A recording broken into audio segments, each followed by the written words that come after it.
NFL fans were skeptical ahead of Dallas Cowboys versus New York Giants on Thanksgiving and were proved right despite a higher scoring game than expected. Typically, the NFC East clash between the Cowboys and the Giants is a must watch, but with both teams without their starting quarterbacks and suffering a disastrous season, the pregame hype was non existent. Still, the Cowboys managed to finally end their winless streak at home with a 27-20 victory over the Giants, their first success at AT&T Stadium in 2024.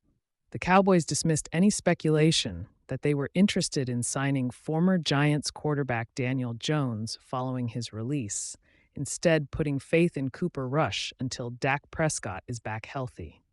Rush helped the Cowboys pick up a 34-26 win over the Washington Commanders in Week 12 and had a decent game against the Giants. Rush went 21 for 36 for 195 yards and one touchdown, but Drew Lock had a more inconsistent game. Lock was handed the starting role over Tommy DeVito, but went 21 for 32 for 178 yards and one interception, and was sacked 6 times by the Cowboys' defense. Initially, it looked like being a low-scoring game, as the Cowboys couldn't reach the end zone on their opening 2 drives and instead settled for 2 field goals, as kicker Brandon Aubrey was flawless on Thursday. The Giants held the lead after the first quarter, as running back Tyrone Tracy rushed in from the 1-yard line. It was the first lead in any NFL game since October 6 for the Giants, when they beat the Seattle Seahawks 29-20.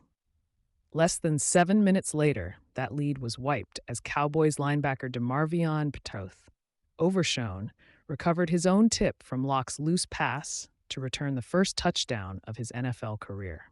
A Graham Gino field goal moved the Giants within 3 points at the end of the first half, but the Cowboys gained control of the game in the third quarter. Brandon Cooks hauled in a 2-yard touchdown pass from Rush before running back Rico Dowdle rushed into the end zone to hand the Cowboys a 3-possession lead. It was a big game for Dowdle, who hit triple figures in the league for the first time and ended the game with a career-high 112 rushing yards. It also ended his drought for a rushing score this season, having 3 receiving touchdowns on the year. The Giants attempted to stage a late comeback as Locke rushed into the end zone from the 8-yard line, with 2:18 remaining on the clock. But Cooks secured the decisive first down to end the game.